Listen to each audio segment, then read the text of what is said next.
오늘 우리에게 주시는 하나님의 귀한 말씀은 사도행전 2장 1절에서 4절까지의 말씀입니다.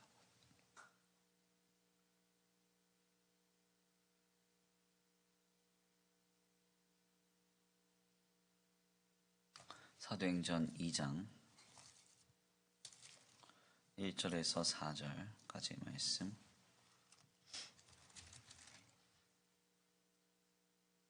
제가 가진 신약성경 189페이지입니다. 신약성경 189페이지. 함께 다 같이 봉독해 올려드립니다. 함께 봉독합니다. 오순절 날이 이미 이름에 그들이 다 같이 한 곳에 모였더니 후련히 하늘로부터 급하고 강한 바람 같은 소리가 있어 그들이 앉은 온 집에 가득하며 마치 불의 혀처럼 갈라지는 것들이 그들에게 보여 각 사람 위에 하나씩 임하여 있더니 그들이 다 성령의 충만함을 받고 성령이 말하게 하심을 따라 다른 언어들로 말하기를 시작하니라. 아멘. 할렐루야. 할렐루야. 오늘도 하나님의 예비하신 귀한 은혜가 있는 줄 믿습니다. 귀한 시간 하나님의 은혜로 새롭게 되시고 하나님의 귀한 말씀 가운데 힘을 얻고 변화받는 귀한 시간 되시길 간절히 축원합니다. 우리가 계속해서 교회력 절기를 통하여서 귀한 신앙의 교훈을 함께 나누고 있습니다. 특별히 코로나 시대가 시작이 되면서 우리 교회에 한 가지 변화가 생긴 것이 무엇인가 하냐면 실시간으로 영상을 이제 중계하게 되었다는 겁니다. 그전에는 사실 녹화 정도는 했었었는데 중계는 하지 않았어요. 제가 방송 체질이 아니라서 썩 그걸 좋아하지는 않는데 그래서 처음엔 좀 많이 당황했습니다. 방송 장비가 전혀 없었기 때문에 우리 전도사님 핸드폰으로 녹화를 해서 진행을 하기도 하고 그러다가 이제 OBS라는 프로그램을 알게 돼서 유튜브로 생중계를 하다가 여차여차해서 결국은 이제 방송 장비를 구매하게 됐습니다. 방송 장비를 구매할 때 가장 중요하게 여겼던 게 이제 카메라를 뭘 살 것이냐. 그래서 카메라를 소위 이제 비디오 카메라를 살 것이냐, 미러리스 카메라를 살 것이냐, 막 그렇게 하다가 저는 잘 모르고 우리 전도사님들이 잘 아셔서 이제 우리 전도사님과 함께 가서 이제 잘 샀죠. 사면서 한 가지 느낀 게 뭔가 하냐면 카메라는 바디보다 렌즈가 더 중요하다는 겁니다. 네, 바디보다 렌즈가 더 중요하다. 그래서 바디 값보다 렌즈 값이 더 비싸기도 하고요. 다행히 우리 교회는 이제 좀 공간이 좀 좁아가지고 사실 그렇게 비싼 렌즈를 사진 않았었는데 만약에 여기보다 조금만 더 컸다라고 한다면 상당히 렌즈 값에 돈이 많이 들어갈 뻔했습니다.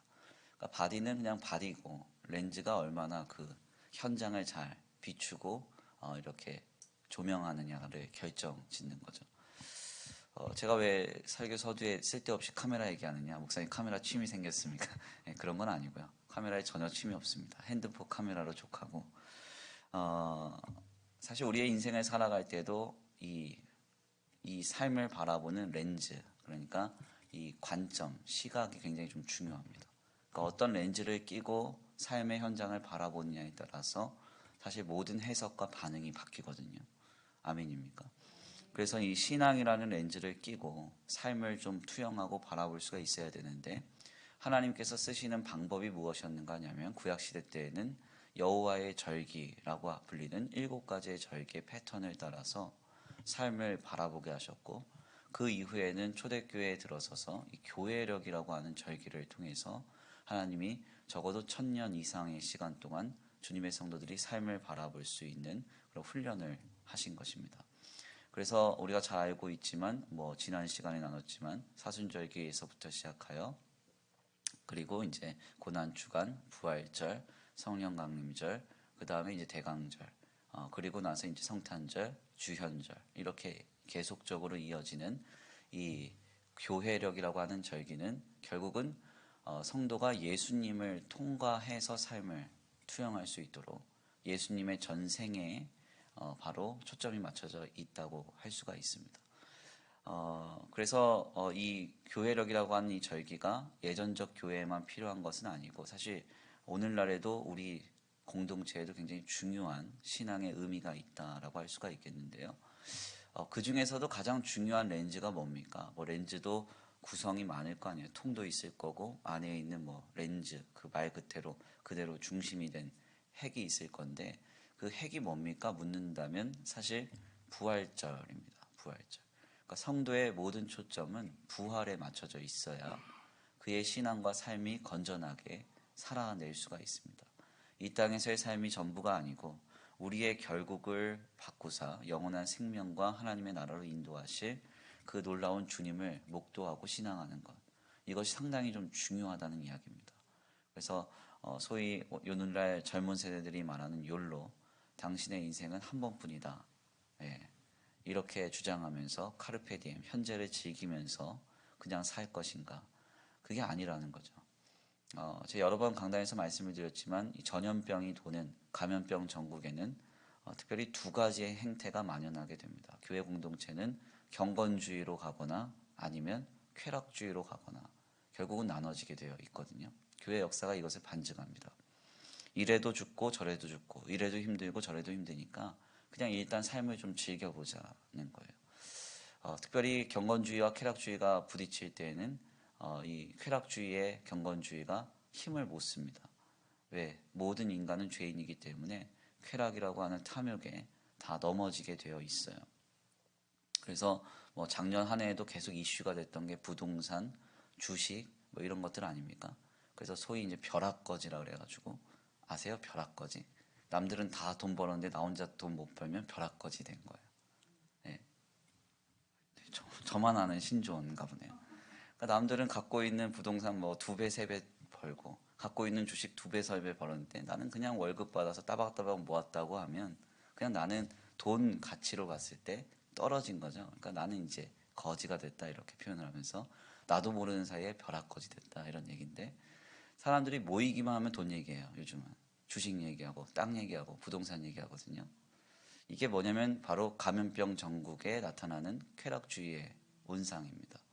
성도라고 해서 자유롭지 않아요. 누가 저한테 그러더라고요. 목사님 몰래 주식하시는 거 아닙니까?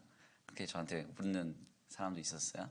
그래서 제가 그랬죠. 주식할 돈이라도 있었으면 좋겠다 그랬는데 네, 농담으로 그랬어요. 중요한 건 뭐냐면 우리가 부활에 초점이 맞춰져 있어야 된다는 것. 그러니까 우리의 삶이 이 땅의 삶이 전부가 아니라 영원한 나라가 있고 결국 하나님께서 우리의 삶의 마지막 순간에 나를 영원한 생명으로 인도하실 것이라는 것. 우리는 하나님이 창조한 이 피조 세계 속에서 하나님이 창조한 시간과 창조한 공간에 살지만 우리가 마지막 날 그 순간에는 하나님의 시간과 하나님의 공간으로 옮겨질 거라는 것. 이 믿음이 있어야 한다는 거죠. 부활에 초점이 맞춰지지 않고서는 세상사의 문제에서 자유로울 수가 없습니다. 예, 자유로울 수가 없어요. 그래서 그런 모습을 이제 우리가 복음서에서 확인할 수가 있는데 마리아가 예수님의 부활을 위해서 예수님의 그 장례를 위해서 무덤가에 갔을 때 부활하신 예수님을 눈앞에 두고도 알아보지 못하잖아요. 그렇죠?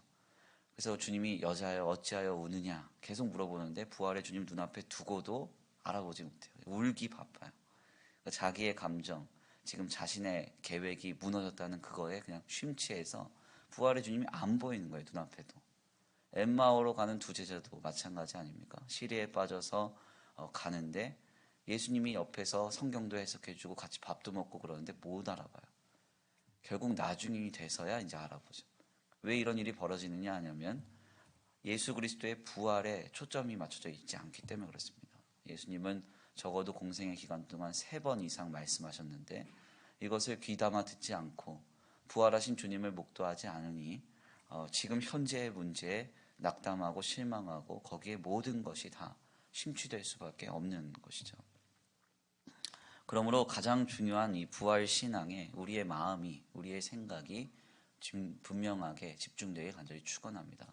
2021년 많은 인생의 여정이 있을 것이고 순간이 있을 것인데 한두 가지 상황과 사건 속에서 일희하고 일비하지 마시고 주님께서 주시는 놀라운 은혜 가운데 우리의 결국을 믿음으로 바랄 수 있는 거룩하고 복된 2021년 한 해가 되길 간절히 축원합니다. 오늘은 15일차 귀한 말씀으로 성령 강림절에 관해서 함께 나누려고 합니다. 계속해서 교회력 절기를 함께 나누고 있는데요. 사순절과 고난주간 그리고 부활절 절기로 이어지는 연초의 교회 절기는 우리에게 굉장히 익숙합니다. 그렇지만 성령 강림절 절기에 대해서는 굉장히 중요하게 지키는 교회도 있고 그냥 지나가는 교회도 있습니다. 잠깐 일종의 정보로서 이제 예전적 교회가 목회자가 가운을 입고 그 위에 스토를 차기 하는 그런 과정을 좀 생각을 해보겠습니다. 목사가 왜 가운을 입는가? 본인이 성직을 감당한다는 일종의 상징으로 평신도와 다름을 나타내기 위한 것입니다. 그래서 우리는 그냥 간단하게 검은 가운 혹은 흰 가운만 입지만 사실 사제들 같은 경우는 입는 로브라 그래서 그들이 입는 것이 굉장히 좀 많아요. 신부님들이 입는 게 굉장히 좀 복잡합니다. 스톨이라고 하는 목에 이렇게 차는 띠가 있는데 이것은 멍에라는 뜻으로 성직자에게만 하나님께서 주신 성직의 무게를 뜻합니다. 사명 같은 걸 뜻하는 거예요. 스톨의 색깔은 대강절에는 보라색, 성탄절에는 흰색, 주연절에는 흰색, 그리고 사순절에는 보라색, 부활절에는 흰색, 그리고 성령 강림절에는 적색을 띱니다. 그래서 이 색깔에 따라서 교회 안에 매는 어떤 띠나 아니면 거는 어떤 천 같은 색깔들이 다 바뀌게 되어 있어요. 그래서 똑같이 이것을 바꿉니다. 어떤 교회를 가보면 큰 십자가를 이렇게 걸어놓고 거기에 천을 이렇게 휘감는 그런 모습을 가끔 보이는데 그 천 색깔을 이 스톨 색깔에 맞춰서 계속 교체를 하는 것이죠. 사실 여기에 예전적 교회는 강단 꽃까지 지정이 돼요. 그래서 아무 꽃이나 예쁘다고 꽃꽂이를 하는 게 아니라 1월 달에는 카네이션이나 아네모네라는 이 꽃을 위에다가 둬야 되고 2월 달에는 바이올렛과 앵초꽃, 3월 달에는 노랑 수선화나 나팔 수선화를 올려야 됩니다. 4월 달에는 백합과 데이지, 5월 달에는 은방울꽃이나 산사나무, 6월 달에는 장미나 인동덜굴, 7월 달에는 수련이나 참제비 꽃갈, 8월 달에는 양귀비 이런 식으로 12월까지 다 정해져 있어요.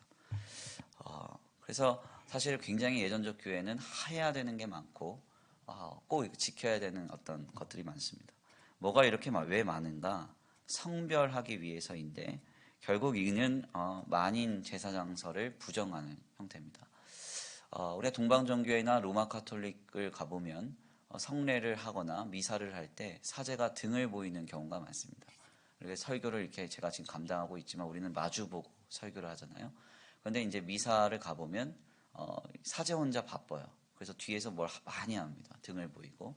왜 그러냐면 예배의 형태에 있어서 그들의 예배는 그들의 미사라고 하는 그들의 제사는 사제가 하나님께로부터 은총을 받아 사제가 나눠주는 은총을 나눠주는 형태입니다. 그래서 성례에 있어서도 성체 그러니까 우리에게 떡만 나눠주고 본인이 성혈은 다 독식합니다. 그래서 성혈을 독식하니까 고해성사가 말이 되는 거예요. 그러니까 성혈, 예수 그리스도의 보혈을 실제적인 보혈이라고 포도주를 믿거든요. 그거를 신자들에게 나눠주면 신자들 스스로가 회개를 이룰 수가 있어요. 그렇기 때문에 신자들에게는 성혈을 나눠주지 않고 뒤에 가서 혼자 신부님이 성혈을 다 잡수세요. 그러니까 신부님 이러면 또 안 되는데 유튜브에 올라갑니다. 알코올 중독이 좀 많아요. 신부님들. 왜냐면 그거를 버릴 수가 없어요. 다 마셔야 되거든요. 버리는 장소가 있긴 한데 그 아까운 와인을 왜 다 버리겠습니까? 다 잡수실 거 아니에요. 아무튼 이게 왜 그런가 하냐면 이 목사님이 쉽게 말하면 목사님, 신부님이 은혜를 혼자 다 받고 그 은혜를 성도들에게 나눠주는 형태가 바로 이 로마 카톨릭과 혹은 동방정교회의 형태입니다. 그렇지만 우리의 교회는 서로 마주보고 예배를 하죠. 그러면 어떤 의미가 있는가? 이것은 다 같이 똑같은 하나님 앞에 제사장이라는 거예요. 저는 말씀을 강론하는 제사장, 성가대는 노래하는 제사장, 앉아 계신 분들은 함께 예배하는 제사장. 그래서 서로 마주보고 예배를 하는 것입니다. 이런 관점에서 건전한 신학적 바탕을 가진 개혁주의 장로교회는 성직자만 입는 가운을 입는 것을 부정적으로 평가합니다. 그래서 저희도 합신교단으로 옮기고 나서는 가운을 전혀 입지 않습니다. 성만찬 시에도 가운을 입질 않아요. 스톨도 당연히 매지 않습니다.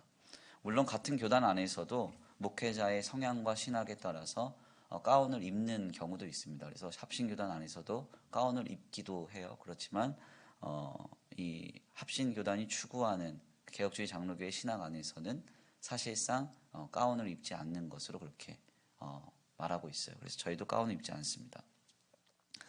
특별히 이게 원론적인 개혁주의 장로교회 안에서는 성령 강림절을 그렇게 크게 다루지 않습니다. 그러니까 왜 크게 다루지 않는가? 성령 강림절을 크게 다루는 성도 공동체는 열광주의 신학과 신비주의적 공동체 가운데 영향을 많이 받았을 가능성이 있습니다. 그래서 성령의 강림을 각종 은사나 기적, 신비의 현상으로만 이해를 하는 거죠. 그 근거는 오늘 본문 말씀이에요. 사도행전 2장 오늘 본문 말씀 보면 2절에서 3절 보니까 호련히 하늘로부터 급하고 강한 바람 같은 소리가 있어 그들이 앉은 모은 집에 가득하며 마치 불의 혀처럼 갈라지는 것들이 그들에게 보여 각 사람 위에 하나씩 임하여 있더니. 아멘입니까? 마가의 다락방에서 예수님께서 승천하시면서 남기신 메시지, 예루살렘을 떠나지 말고 하나님 앞에 기도하라고 했던 그 메시지, 주님께서 보내실 것이 이를 때까지 기도하라고 말씀하셨던 그 말씀 붙들고 뜨겁게 기도했을 때 오순절이 되니까 성령의 강한 역사가 그들을 사로잡습니다. 이것이 어떤 것이었는지는 확실하지가 않아요. 신비의 역사로 우리에게 설명이 되는 것이죠. 그렇다면 오늘 우리에게도 성령의 강림이나 성령의 역사가 이런 식으로 이해를 해야 되는가? 그렇지는 않습니다. 이것은 하나님께서 이들을 크게 감동시키셨다고 하는 상징과 은유의 표현일 가능성이 높아요. 실제적으로 무언가를 봤을 수도 있고 무언가를 경험했을 수도 있습니다. 그렇지만 결론적으로는 하나님께서 이들의 심령 가운데 혹은 이들에게 크게 역사하셨다라고 하는 매우 선명한 표현이 오늘 우리가 읽었던 본문의 내용인 것이죠. 중요한 점은 이들이 이후에 나가서 각종 방언으로 많은 것들을 외국어를 말하기 시작했다. 혹은 대인 방언이다, 대신 방언이다 해서 하나님께 대하여 사람에 대하여 외국어나 혹은 이상한 말들을 하기 시작했다. 이 이야기를 전하려고 사도행전이 쓰여진 게 아닙니다. 무엇을 말하고 있습니까? 11절 말씀 이후 말씀인데요. 우리가 함께 다 같이 봉독해 올려드립니다. 11절 말씀 함께 봉독합니다. 시작. 그레데인과 아라비아인들이라 우리가 다 우리의 각 언어로 하나님의 큰 일을 말함을 듣는도다. 아멘. 지금 사도행전이 말하고자 하는 성령 강림의 역사의 의미, 성령의 역사의 의미는 바로 성령 강림의 전과 성령 강림의 후의 제자들의 상태를 조명하는 데 핵심적인 메시지가 있습니다. 성령이 강림하기 전에 제자들은 어떤 상태였죠? 마가의 다락방에서 숨어서 기도하고 있었던 상태였습니다. 나가질 못했어요. 예수님 증거하는 것을 하지 못했습니다. 그렇지만 성령의 강림 사건 이후에 그들은 어떻게 됩니까? 나가서 담대하게 예수가 그리스도이심을, 하나님이 보내신 메시아이심을 담대하게 전하기 시작하죠. 바로 이 상태에 주목을 해봐야 됩니다. 성령의 강림과 성령의 역사는 바로 그 성령의 역사를 체험한 성도 자신을 변화시킨다는 사실을 말하고 있는 것이죠. 그래서 우리가 늘 방언의 어떤 근거로 삼는 오늘 사도행전 2장의 내용은 우리에게 굉장히 중요한 한 가지 개념을 놓치고 있음을 말합니다. 뭐예요? 각 나라의 언어로 무엇을 말해요? 하나님의 큰 일을 말하는도다 그러잖아요. 여기서 하나님의 큰 일이라는 말이 뭡니까? 예수 그리스도를 통하여서 하나님이 하나님의 택하신 백성들을 구원하신다라고 하는 개념적 용어가 바로 하나님의 큰 일이라는 말이에요. 그래서 신학자인 헤르만 바빙크는 그의 책을 통해서 분명하게 이 내용을 조직신학적으로 분석하고 그 책의 이름을 이렇게 정했죠. 하나님의 큰 일. 하나님의 큰 일. 바로 이것이 우리가 성령 강림절에 바라고 묵상해야 할 우리의 신앙입니다. 하나님께서 우리 안에 이루시는 역사가 무엇입니까? 하나님이 우리 안에 충만하게 역사하실 때 주의 성도는 자신이 믿고 바라는 신앙을 세상 가운데 나타내기를 주저하지 않습니다. 두려워하지 않아요. 세상과 사람을 눈치 보면서 숨기보다는 소극적으로 신앙생활하기보다는 믿음으로 나가서 혹여 초대교회의 상황과 같이 죽는다 할지라도 예수 그리스도를 위하여 그의 복음을 위하여 그의 일생을 내어 바치는 놀라운 변화를 이루는 것입니다. 주님의 제자들은 예수 그리스도께서 죽으신 현장을 고작 50일 전에 목도하였기 때문에 두려워했고 어려워했고 힘들어했습니다. 하물며 살아계신 부활의 증거인 예수께서 자신들의 곁을 떠나셨을 때 이들은 아마 멘붕이 왔을 거예요. 그 상태에서 그들을 일으켜 세워 하나님의 사도로 이루어낸 것이 무엇입니까? 그들의 힘입니까? 그들의 능력입니까? 그들의 신앙의 고집입니까? 그게 아니라 그들 안에 역사하시는 성령께서 이와 같은 역사를 이루어내었다는 것입니다. 2021년이 되면서 각종 교회를 향한 비판과 지탄의 메시지가 더 강화되는 것 같습니다. 작년에 신천지발로 시작한 코로나 문제가 연속적으로 주님의 교회와 성도 그리고 신앙에 좋지 않은 부정적 인식을 가져다 주는 것 같아요. 이때 많은 교회들이 강단에서 외쳐지기를 두려워하지 맙시다. 우리가 이럴 때일수록 더 신앙으로 믿음으로 서봅시다. 강하게 외치고 선포합니다. 저 역시도 그렇게 많은 말씀들을 성도들에게 교훈했습니다. 그렇지만 가만 생각해 보면 이것은 우리 스스로의 의지나 노력으로 가능한 것이 아닌 것 같아요. 아멘입니까? 누가 하셔야 돼요? 내 안에 계시는 성령께서 강하게 역사하셔야 우리가 세상과 사람의 눈치를 보지 않고 이 시대의 흐름에 몸을 맡기지 않고 끝까지 저항하여 우리의 믿음을 세워갈 수 있게 될 것입니다. 오늘 귀한 말씀을 정리하면서 오늘 우리에게는 성령의 충만함이 필요함을 다시금 깨닫습니다. 성령 강림절의 신앙은 바로 이것을 도전하는 것이죠. 하나님, 성령으로 나를 충만하게 하사 나를 변화시켜 주옵소서. 이 시대 가운데 굳건한 믿음으로 서게 하여 주옵소서. 그렇게 더욱 뜨겁게 주님의 성령의 충만함을 믿고 바랄 수 있는, 소망할 수 있는 2021년 한 해가 되길 간절히 축원합니다. 우리 이 시간 귀한 말씀 붙들고 함께 기도 올려드리겠습니다. 찬송가 182장입니다. 182장 올려드리신 뒤에 하나님, 성령의 충만함으로 내게 평안을 주시고 세상을 이길 힘과 담대함을 주시옵소서. 우리 다 같이 믿음으로 고백하고 소원하시면서 찬양으로 결단하겠습니다. 다 같이 찬송가 182장 올려드리신 뒤에 주여 한번 부르시고 통성으로 기도합니다.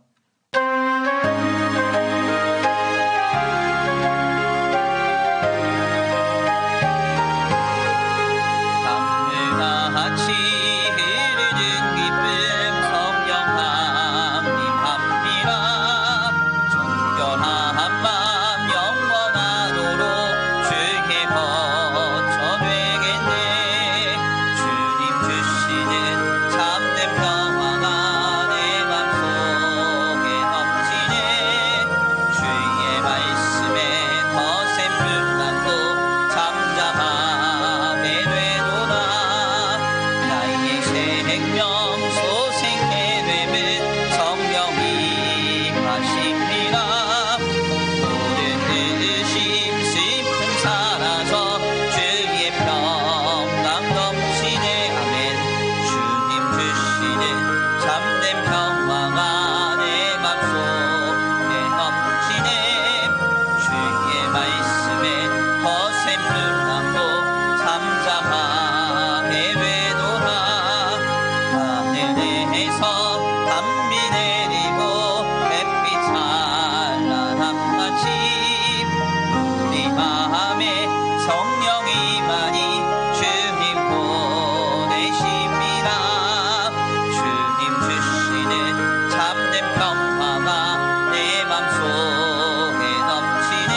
소망과 평안과 담대함을 주옵소서. 우리 다 같이 간구하고 소원하시면서 주여 한번 부르시고 말씀 붙들고 기도 올려드리겠습니다. 주여 한번 부르시고 기도합니다. 주여. 사랑과 은혜가 많으신 하나님 감사합니다. 하나님 이 시간 귀한 말씀을 통하여 깨닫게 하시니 감사합니다. 하나님 예수 그리스도께서 승천하고 나서 아버지 주여 두려움에 아버지 떨며 아버지 마가의 나방에 숨어 기도만 하고 있었던 아버지 예수님의 제자들이 성령의 충만함을 받아 각기 다른 나라의 언어로서 하나님의 큰 일을 말하기를 주저하지 않고 두려워하지 않았던 이 놀라운 변화를 목도하게 하시니 감사합니다. 하나님 오늘 우리도 성령의 충만함이 필요합니다. 은혜의 충만함이 필요합니다. 아버지 주여 성령의 충만함을 힘입어 세상을 이길 힘과 능력과 위로와 소망 담력을 얻어 평안을 얻어 아버지 오늘을 믿음으로 살아내기를 원합니다. 하나님 나의 마음과 나의 생각과 나의 중심을 붙들어 주시옵시고 하나님 주시는 놀라우신 은혜로 말미암아 아버지 믿음으로 더욱 견지할 수 있도록 우리의 믿음이 아버지 뒤로 흔들리거나 넘어지지 아니하도록 주님 붙들어 주옵소서. 아버지 주여 고단한 나이들을 지내며 우리의 믿음이 퇴보하지 않기 원합니다. 우리의 믿음이 퇴보하지 않기 원합니다. 우리의 믿음이 타협되며 우리의 믿음이 낙오되지 않기 원합니다. 하나님 역사하여 주시고 아버지 인도하여 주옵소서. 아버지 주여 날마다 성령으로 충만하게 하시고 은혜로 충만하게 하여 주옵소서. 아버지 성령으로 충만하여 세상과 사람과 물질 보지 아니하고 오직 믿음으로 굳게 서서 하나님을 더욱 뜨겁게 아버지 붙들며 더욱 신앙하며 믿음으로 굳게 서서 나아갈 수 있도록 주님 역사하여 주옵소서. 그 모든 힘과 능력을 주옵소서. 예수님으로 기도 올려드립니다. 사랑과 은혜가 많으신 하나님 감사합니다. 오늘 귀한 시간 귀한 자리로 주님 앞에 나와 하나님의 귀한 말씀 상고하며 성령 강림절의 신앙을 다시 한번 목독해 하시니 감사합니다. 성령이 임하시기 전에는 세상을 보며 사람을 보며 물질을 보며 두려워할 수밖에 없었습니다. 그렇지만 성령으로 충만케 되었을 때에는 이제는 오직 나를 구원하신 예수님만 바라보면서 아버지 우리와 함께 하시는 하나님을 힘입어 담대하게 아버지 사도됨의 인생을 살아냈음을 아버지 이 놀라운 변화를 다시 한번 목도합니다. 이 놀라운 은혜의 역사가 오늘 우리의 역사가 되기를 원합니다. 우리의 삶이 성령으로 충만하여 더 이상 세상과 사람과 물질에 치이지 아니하고 고단한 날들을 지내고 있다 하여 우리의 믿음이 타협되거나 퇴보되지 아니하고 더욱 신앙으로 믿음으로 굳게 서서 나아갈 수 있게 되기를 원합니다. 주여 성령으로 나를 충만케 하여 주시옵시고 은혜로 충만케 하여 주셔서 주님을 더욱 뜨겁게 붙들고 승리할 수 있는 우리의 삶과 신앙이 되도록 주님 역사하여 주시옵소서. 오늘 한날의 삶을 주님 앞에 의탁합니다. 성령으로 함께 하시며 충만케 하사 오늘도 우리의 삶을 인도하시고 보호하시며 공급하실 주님을 기대합니다. 특별히 하나님 고단한 날들을 지내며 아버지 우리의 영과 육과 혼을 눈과 같이 지켜보아여 주시옵시고 아버지 우리의 삶과 우리의 아버지 심령에 조금도 악한 것이 틈타지 않도록 주님께서 지켜주시옵소서. 주님께서 오늘도 함께 하시고 인도하실 줄 믿고 감사함을 올려드리오며 사랑과 은혜가 많으신 우리 구주 예수 그리스도의 이름으로 감사하며 기도 올려드립니다. 아멘. 주님 가르치신 기도로 세일의 특별 새벽 기도의 15일째 날을 마칩니다. 하늘에 계신 우리 아버지여 이름이 거룩히 여김을 받으시오며 나라에 임하옵시며 뜻이 하늘에서 이루어진 것 같이 땅에서도 이루어지이다. 오늘날 우리에게 일용할 양식을 주옵시고 우리가 우리에게 죄 지은 자를 사하여 준 것 같이 우리의 죄를 사하여 주옵시고 우리를 시험에 들게 하지 말게 하옵시며 다만 악에서 구하옵소서. 나라와 권세와 영광의 아버지께 영원히 있사옵나이다. 아멘.